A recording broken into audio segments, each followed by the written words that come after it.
Welcome students, welcome to Confidence Academy. ಇವತ್ತು ನಾವು fill in the blanks ಅನ್ನು ನೋಡೋಣ. ಚಾಪ್ಟರ್ 2ನೇದು fill in the blanks, accounting for ಪಾರ್ಟ್ನರ್ಶಿಪ್ನಲ್ಲಿ ಬೇಸಿಕ್ ಕಾನ್ಸೆಪ್ಟ್ನಲ್ಲಿ ಫಿಲ್ ಇನ್ ದ ಬ್ಲ್ಯಾಂಕ್ಸ್ ಅನ್ನು ನೋಡೋಣ. 20 ಕ್ವಶನ್ಸ್ ಇದ್ದಾವೆ, ಯಾವ ರೀತಿಯಲ್ಲಿ ಬರ್ತೈತೆ ಅಂತ ನೋಡೋಣ. ಇದರಲ್ಲಿ ಮೇನ್ ಏನು ಕಾನ್ಸಿಡರ್ ಮಾಡಬೇಕಂದ್ರೆ ಜಸ್ಟ್ ನಿಮಗೆ ಯಾವ್ದಾವ್ದು ಎಂಟ್ರಿ ಬರ್ತೈತೆ ಅದರ ನಾಲೆಜ್ ಇರಬೇಕು. ಜಸ್ಟ್ ನಾಲೆಜ್ ಇದ್ದರೆ ಸಾಕು, ನೀವು ಫಿಲ್ ಇನ್ ದ ಬ್ಲ್ಯಾಂಕ್ಸನ್ನು ಆರಾಮಾಗಿ ಎಕ್ಸಾಮ್ನಲ್ಲಿ ಬರಿಬೋದು. ಇದು 1 ಮಾರ್ಕ್ಸ್ ಅಥವಾ 2 ಮಾರ್ಕ್ಸಿಗೆ ನಿಮಗೆ ಎಕ್ಸಾಮ್ನಲ್ಲಿ ಕ್ವಶನ್ ಬರ್ತೈತೆ, ರೈಟ್. ಅಂದರೆ ಫಿಲ್ ಇನ್ ದ ಬ್ಲ್ಯಾಂಕ್ಸ್ ನೀವು ಪರ್ಫೆಕ್ಟ್ ಆಗಿಬಿಟ್ರೆ ಮಲ್ಟಿಪಲ್ ಚಾಯ್ಸ್ ಕ್ವಶನ್ಸ್ ಮತ್ತು ಟ್ರೂ ಆರ್ ಫಾಲ್ಸ್ ಮತ್ತು 1 ಮಾರ್ಕ್ಸ್ ಕ್ವಶನನ್ನು ನೀವು ಈಸಿಯಾಗಿ ಯಾವುದೇ ಕ್ವಶನ್ ಬರಲಿ ಈ ಚಾಪ್ಟ್ರಿಂದ ಈಸಿಯಾಗಿ ಮಾಡ್ಬೋದು. ಅಂದರೆ ಫಿಲ್ ಇನ್ ದ ಬ್ಲ್ಯಾಂಕ್ಸ್ನಲ್ಲಿ ನೀವು ಜಸ್ಟ್ ಅದು ಕರೆಕ್ಟ್ ಆನ್ಸರ್ ಇರ್ತೈತೆ, ಅದನ್ನು ಏನು ಫಿಲ್ ಆಗ್ತೈತೆ ಅಂತ ನೀವು ಅಬ್ಸರ್ವ್ ಮಾಡಿದರೆ ಸಾಕು, ರೈಟ್. ನೋಡೋಣ. ಅದಕ್ಕಿಂತ ಮುಂಚೆ ನನ್ನ ಚಾನಲ್ ಸಬ್ಸ್ಕ್ರೈಬ್ ಮಾಡಿಲ್ಲ ಅಂದರೆ ಪ್ಲೀಸ್ ಸಬ್ಸ್ಕ್ರೈಬ್ ಮಾಡಿರಿ. ನೋಡೋಣ. First welcome to Confidence Academy. ಅಂದರೆ ಚಾಪ್ಟರ್ 2 ಪಾರ್ಟ್ನರ್ಶಿಪ್ ಅಕೌಂಟ್ಸ್, ಅದರಲ್ಲಿ ರೈಟ್ 1 ಮಾರ್ಕ್ಸ್ ಸೆಕ್ಷನ್ ಎನಲ್ಲಿ ನಿಮಗೆ ಕ್ವಶನ್ಸನ್ನು ಕೇಳ್ತಾನೆ. ನೋಡೋಣ ಏನೇನು ಆನ್ಸರ್ ಬರ್ತವೆ. ಫಸ್ಟ್ ಜಸ್ಟ್ ಅಬ್ಸರ್ವ್ ಮಾಡಿರಿ. ಅಂದರೆ ನೀವೇನು ಮಾಡಿರಿ, ಜಸ್ಟ್ ಗೆಸ್ಸಿಂಗ್ ಮಾಡಿರಿ ಏನು ಆನ್ಸರ್ ಇರಬಹುದು. ಮತ್ತು ಆಮೇಲೆ ನಾನೇನು ಮಾಡ್ತೀನಿ ಅಂದರೆ ಏನು ಆನ್ಸರ್ ಬರ್ತೈತೆ ಅಂತ ಹೇಳ್ತೀನಿ. ನೀವು ಗೆಸ್ಸಿಂಗ್ ಮಾಡಿದ್ದು ಮತ್ತು ನಾನು ಹೇಳಿದ್ದು ಏನು ವ್ಯತ್ಯಾಸ ಇದೆ ಅಂತ ನಿಮಗೆ ಕ್ಲಿಯರಾಗಿ ಗೊತ್ತಾಗುತ್ತೆ, ರೈಟ್. ನೋಡ್ಕೊರಿ. Fill in the blanks questions. Section dash of Indian partnership act 1932 defined partnership. ಅಂದರೆ ಡಿಫೈನ್ಡ್ ಪಾರ್ಟ್ನರ್ಶಿಪ್ ಅಂದರೆ ಏನು ಹೇಳ್ತಾ ಇದ್ದಾನೆ, ಪಾರ್ಟ್ನರ್ಶಿಪ್ ಬಗ್ಗೆ ಹೇಳ್ತಾ ಇದೆ. ಅಂದರೆ ಪಾರ್ಟ್ನರ್ಶಿಪ್ ಅಂದರೆ ಏನು ಅಂತ ಯಾವುದು ಸೆಕ್ಷನ್ನಲ್ಲಿ ಮೆನ್ಷನ್ ಇದೆ.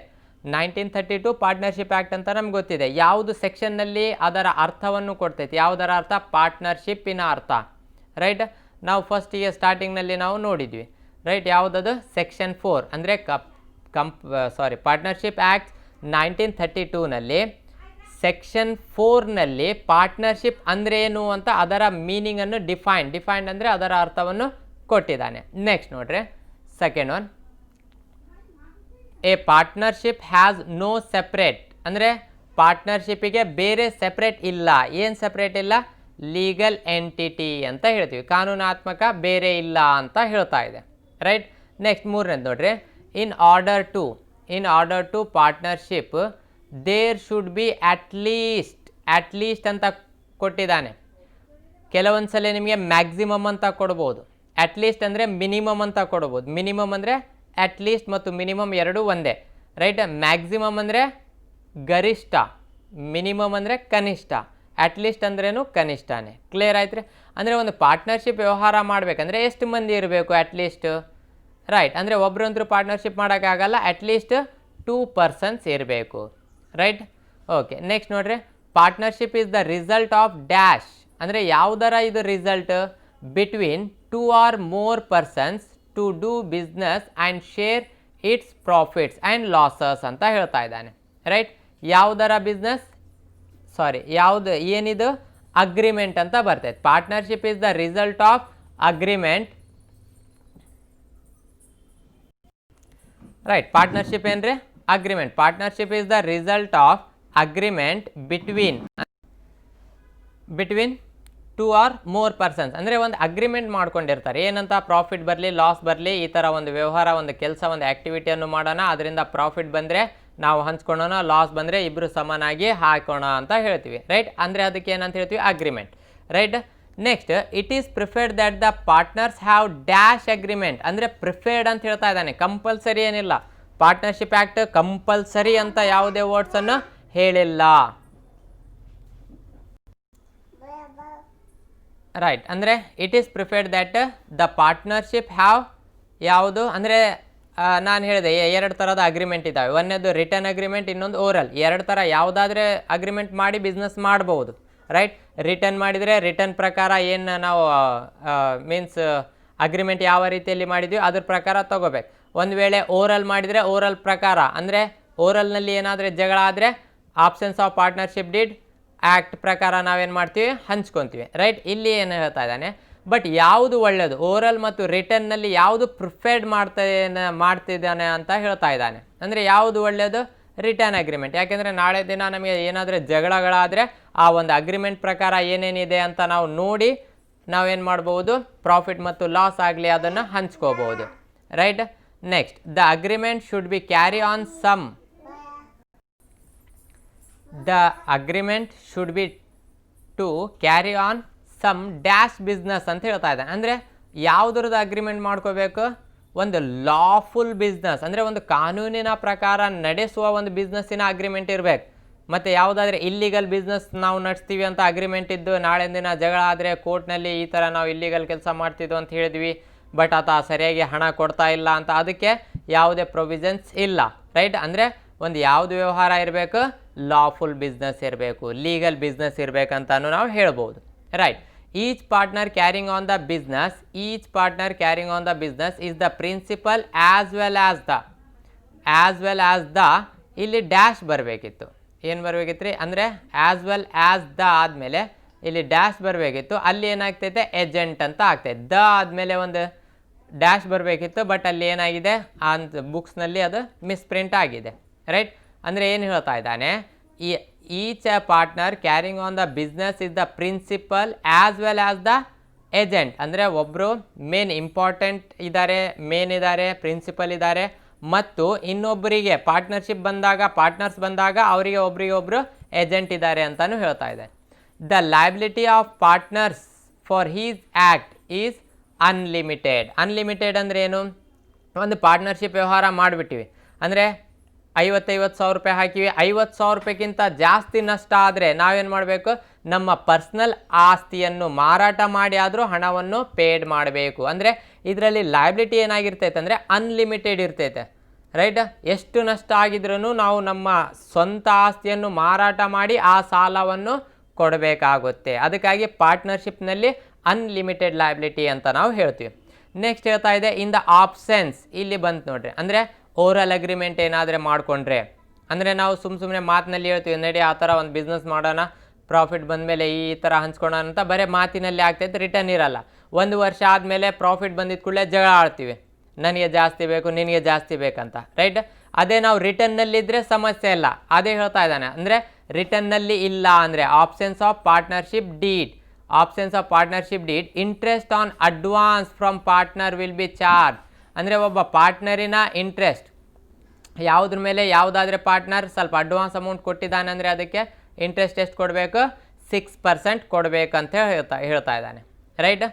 ನೆಕ್ಸ್ಟ್ ನೋಡ್ರಿ 10ನೇದು ಏನು ಹೇಳ್ತಾ ಇದ್ದಾನೆ ಅಂದರೆ under dash method the capital of the partner shall remain fix. ಅಂದರೆ 2 ಮೆಥಡ್ ಇದ್ದಾವೆ ಕ್ಯಾಪಿಟಲ್ ಅಕೌಂಟ್ನಲ್ಲಿ, ಒಂದನೇದು ಫಿಕ್ಸ್ ಕ್ಯಾಪಿಟಲ್, ಇನ್ನೊಂದು ಫ್ಲಕ್ಚುಯೇಟಿಂಗ್ ಕ್ಯಾಪಿಟಲ್ ಅಂತ, ರೈಟ್. ಯಾವುದು ಮೆಥಡ್ನಲ್ಲಿ ಕ್ಯಾಪಿಟಲ್ ಸೇಮ್ ಇರ್ತವೆ, ಚೇಂಜಸ್ ಆಗಲ್ಲ ಅಂತ ಹೇಳ್ತಾ ಇದ್ದಾನೆ. ಅಂದರೆ ಯಾವ್ದು ಮೆಥಡ್ ಅದು, ಫಿಕ್ಸ್ಡ್ ಕ್ಯಾಪಿಟಲ್ ಮೆಥಡ್ನಲ್ಲಿ ಕ್ಯಾಪಿಟಲ್ಸ್ ಏನಾಗಿರ್ತವೆ, ಫಿಕ್ಸ್ ಇರ್ತವೆ, ಅಂದರೆ ವರ್ಷಕ್ಕೆ ಚೇಂಜ್ ಆಗಲ್ಲ, ರೈಟ್. ಅಂದರೆ ಇನ್ನೊಂದು ಮೆಥಡ್ ಬರ್ತೈತೆ ಫ್ಲಕ್ಚುಯೇಟಿಂಗ್ ಕ್ಯಾಪಿಟಲ್ ಮೆಥಡ್, ಅದರಲ್ಲಿ ಏನಾಗ್ತೈತೆ ಅಮೌಂಟ್ ಕ್ಯಾಪಿಟಲ್ ಚೇಂಜ್ ಆಗ್ತಾ ಇರ್ತೈತೆ, ರೈಟ್. ನೆಕ್ಸ್ಟ್ ಇದರಲ್ಲಿ ನಾವು ನೋಡೋಣ ಏನು ಹೇಳ್ತಾ ಇದ್ದಾನೆ, right. Under fluctuating capital method ಇಲ್ಲಿ ಕೊಟ್ಟಿದ್ದಾನೆ ನೋಡ್ರಿ, ಯಾವ್ದು ಕೊಟ್ಟಿದ್ದಾನೆ, ಫ್ಲಕ್ಚುಯೇಟಿಂಗ್ ಕ್ಯಾಪಿಟಲ್ ಮೆಥಡ್ನಲ್ಲಿ the partners capital account balances dash from time to time. ಅಂದರೆ ಟೈಮ್ ಟು ಟೈಮ್ ಡ್ಯಾಶ್ ಆಗ್ತೈತೆ ಅಂತ ಹೇಳ್ತಾ ಇದ್ದಾನೆ. ಯಾವುದು, ಫ್ಲಕ್ಚುಯೇಟಿಂಗ್ ಕ್ಯಾಪಿಟಲ್ ಮೆಥಡ್ನಲ್ಲಿ the partners capital account balances, ಅಂದರೆ ಪಾರ್ಟ್ನರ್ಸ್ ಕ್ಯಾಪಿಟಲ್ ಅಕೌಂಟ್ ಬ್ಯಾಲೆನ್ಸ್ ಏನಾಗ್ತೈತೆ ಅಂದರೆ ನಾವು ಇದಕ್ಕಿಂತ ಹಿಂದೆ ನಾವು ಯಾವ್ದು ನೋಡಿದ್ವಿ, ಫಿಕ್ಸ್ ಕ್ಯಾಪಿಟಲ್ ಮೆಥಡ್, ಅದರಲ್ಲಿ ಕ್ಯಾಪಿಟಲ್ ಫಿಕ್ಸ್ ಇರ್ತೈತೆ. ಇದರಲ್ಲಿ ಏನಾಗ್ತೈತೆ ಫ್ಲಕ್ಚುಯೇಟ್ ಅಥವಾ ಚೇಂಜಸ್ ಅಂತ ನಾವು ಹೇಳ್ತೀವಿ, ಚೇಂಜಸ್ ಅಥವಾ ಫ್ಲಕ್ಚುಯೇಟ್ ಅಂತ ಹೇಳ್ಬೋದು. ಫ್ಲಕ್ಚುಯೇಟ್ ಅಂದರೆ ಬದಲಾವಣೆ, ವೇರಿಯೇಷನ್ ಅಂತ ಹೇಳ್ತೀವಿ, ರೈಟ್. ಕ್ಲಿಯರ್ ಆಯ್ತು, right. Next profit and loss appropriation account is merely an extension profit and loss appropriation account ಯಾವುದರ ಎಕ್ಸ್ಟೆನ್ಷನ್ ಅಂದರೆ ಇದಕ್ಕಿಂತ ಮುಂಚೆ ಒಂದು ಅಕೌಂಟ್ ಮಾಡ್ತೀವಿ, ಯಾವ್ದು ಅಕೌಂಟ್ ಅದು, ಪ್ರಾಫಿಟ್ ಆ್ಯಂಡ್ ಲಾಸ್ ಅಕೌಂಟ್. ಅಂದರೆ ಪ್ರಾಫಿಟ್ ಆ್ಯಂಡ್ ಲಾಸ್ ಅಕೌಂಟ್ ಮಾಡಿದ ಮೇಲೆ ಇದರ ಒಂದು ಎಕ್ಸ್ಟ್ರಾ ಅಕೌಂಟನ್ನು ಮಾಡ್ತೀವಿ, ಎಕ್ಸ್ಟೆನ್ಷನ್ ಅಕೌಂಟನ್ನು ಮಾಡ್ತೀವಿ, ಅದು ಯಾವುದು, profit and loss appropriation account ಅಂತ ನಾವು ಹೇಳ್ಬೋದು, ರೈಟ್. ನೆಕ್ಸ್ಟ್ ನೋಡ್ರಿ, ನೆಕ್ಸ್ಟ್ ಏನು ಹೇಳ್ತಾ ಇದ್ದಾನೆ, right. Profit and loss appropriation account debit to dash account. Profit and loss appropriation account debit to dash account ಅಂತ ಹೇಳ್ತಾ ಇದ್ದಾನೆ. ಇಲ್ಲಿ ನಿಮಗೆ ನ್ಯಾರೇಷನ್ನಲ್ಲಿ ಕೊಟ್ಟಿದ್ದಾನೆ transferring interest on capital to profit and loss account, interest on capital ಅಂತ ಹೇಳ್ತಾ ಇದ್ದಾನೆ. ರೈಟ್, ನ್ಯಾರೇಷನಲ್ಲಿ ನಮಗೆ ಕೊಟ್ಬಿಟ್ಟಿದ್ದಾನೆ transferring interest on capital to profit and loss appropriation account ಹೇಳ್ತಾ ಇದ್ದಾನೆ. ಅಂದರೆ ಏನು ಟ್ರಾನ್ಸ್ಫರ್ ಮಾಡ್ತಾ ಇದ್ದಾನೆ? Interest on capital. Interest on capital ಯಾರ ಅಕೌಂಟಿಗೆ ಟ್ರಾನ್ಸ್ಫರ್ ಮಾಡ್ತೀವಿ ನಾವು? Partners capital account. ರೈಟ್, ಇದು ಜರ್ನಲ್ ಎಂಟ್ರಿ ಅಂದರೆ ಏನಂದರೆ ಪ್ರಾಫಿಟ್ ಆ್ಯಂಡ್ ಲಾಸ್ ಅಪ್ರಾಪ್ರಿಯೇಷನ್ ಅಕೌಂಟ್ನಲ್ಲಿ ಡೆಬಿಟ್ ಆಗ್ತೈತೆ ಎಂಟ್ರಿ, ಮತ್ತು ಪಾರ್ಟ್ನರ್ಸ್ ಕ್ಯಾಪಿಟಲ್ ಅಕೌಂಟ್ನಲ್ಲಿ ಕ್ರೆಡಿಟ್ ಆಗ್ತೈತೆ. ಅದಕ್ಕೆ ನಾವು ಜರ್ನಲ್ ಎಂಟ್ರಿ ಅಂತ ಹೇಳ್ತೀವಿ. Right, transferring interest on capital to profit and loss appropriation account. Right, ಅಂದರೆ ಪ್ರಾಫಿಟ್ ಆ್ಯಂಡ್ ಲಾಸ್ ಅಪ್ರಾಪ್ರಿಯೇಷನ್ ಅಕೌಂಟ್ನಲ್ಲಿ ಟ್ರಾನ್ಸ್ಫರ್ ಮಾಡ್ತೀವಿ ಯಾವುದನ್ನು? ಪಾರ್ಟ್ನರ್ಸ್ ಕ್ಯಾಪಿಟಲ್ ಅಕೌಂಟ್ ಅಂತ ಬರ್ತೈತೆ. ಅಂದರೆ ಇಂಟ್ರೆಸ್ಟ್ ಆನ್ ಕ್ಯಾಪಿಟಲ್ ಯಾವ ಸೈಡ್ ಬರ್ತೈತೆ? ಪ್ರಾಫಿಟ್ ಆ್ಯಂಡ್ ಲಾಸ್ ಅಪ್ರಾಪ್ರಿಯೇಷನ್ ಅಕೌಂಟಿನ ಡೆಬಿಟ್ ಸೈಡ್ ಬರ್ತೈತೆ. ಅದಕ್ಕಾಗಿ profit and loss appropriation account debit to partners capital account ಅಂತ ಆಗ್ತೈತೆ. Next dash account debit to salary to partner account. ಅಂದರೆ ಯಾವ್ದು ಅಕೌಂಟ್ನಲ್ಲಿ ಡೆಬಿಟ್ ಆಗ್ತೈತೆ, ಯಾವ್ದು ಅಕೌಂಟ್ನಲ್ಲಿ ಕ್ರೆಡಿಟ್ ಆಗ್ತೈತೆ ಅಂತ ನಾವು ಹೇಳ್ತೀವಿ. ರೈಟ್, ಯಾವ್ದು ಅಕೌಂಟ್ನಲ್ಲಿ ಡೆಬಿಟ್ ಆಗ್ತೈತೆ? Profit and loss appropriation account. Right, ಅಂದರೆ ಪ್ರಾಫಿಟ್ ಆ್ಯಂಡ್ ಲಾಸ್ ಅಪ್ರಾಪ್ರಿಯೇಷನ್ ಅಕೌಂಟ್ನಲ್ಲಿ ಡೆಬಿಟ್ ಆಗ್ತೈತೆ, ಮತ್ತು ಪಾರ್ಟ್ನರ್ಸ್ ಕ್ಯಾಪಿಟಲ್ ಅಕೌಂಟ್ನಲ್ಲಿ ಕ್ರೆಡಿಟ್, ಅಂದರೆ partners capital account or current ಅಕೌಂಟ್ನಲ್ಲಿ ಕ್ರೆಡಿಟ್ ಸೈಡ್ ತೊಗೊತೀವಿ. ಅದು ಯಾವ್ದು ಎಂಟ್ರಿ? ರೈಟ್, ನೋಡೋಣ ಯಾವ್ದು entry? Profit transfer to capital or current account. ಅಂದರೆ ಪ್ರಾಫಿಟ್ ಆ್ಯಂಡ್ ಲಾಸ್ ಅಪ್ರಾಪ್ರಿಯೇಷನ್ ಅಕೌಂಟ್ನಲ್ಲಿ ಆದಂಥ ಪ್ರಾಫಿಟನ್ನು ನಾವೇನು ಮಾಡ್ತೀವಿ? ಪಾರ್ಟ್ನರ್ಸ್ ಕ್ಯಾಪಿಟಲ್ ಅಕೌಂಟ್ ಅಥವಾ ಕರೆಂಟ್ ಅಕೌಂಟಿಗೆ ಟ್ರಾನ್ಸ್ಫರ್ ಮಾಡ್ತೀವಿ. ರೈಟ್, ಕ್ಲಿಯರ್ ಆಯ್ತು ರೀ? Okay, next when fix amount is withdrawn. ಇಲ್ಲಿ ಇಂಟ್ರೆಸ್ಟ್ ಆನ್ ಡ್ರಾಯಿಂಗ್ಸ್ ಬಗ್ಗೆ ಒಂದು ಕ್ವಶನನ್ನು ಕೇಳಿದಾನೆ. ವೆನ್ ಫಿಕ್ಸ್ ಅಮೌಂಟ್, ಯಾವಾಗ ಫಿಕ್ಸ್ ಅಮೌಂಟನ್ನು ವಿಡ್ರಾನ್ ಮಾಡ್ತಾರೆ? Right, at the end of every month, every ಮಂತಿನ ಎಂಡಿಂಗಿಗೆ.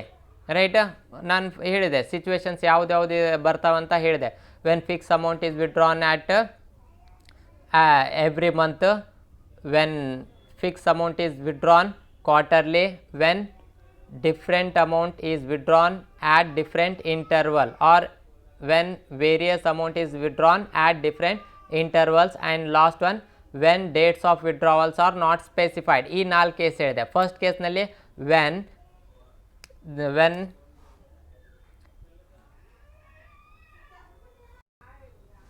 Okay, when a fixed amount is withdrawn every month ನಲ್ಲಿ 3 ಕೇಸ್ ಬರ್ತವೆ. Means when a fixed amount is withdrawn beginning of every month, end of every month ಮತ್ತು middle of every month ಅಂತ ನಾವು ನೋಡಿದ್ವಿ.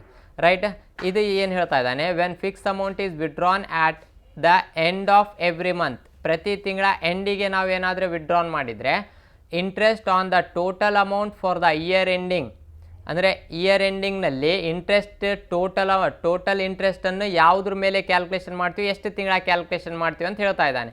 Interest on the total amount for the year ending is calculated for dash months ಅಂತ ಹೇಳ್ತಾ ಇದ್ದಾನೆ.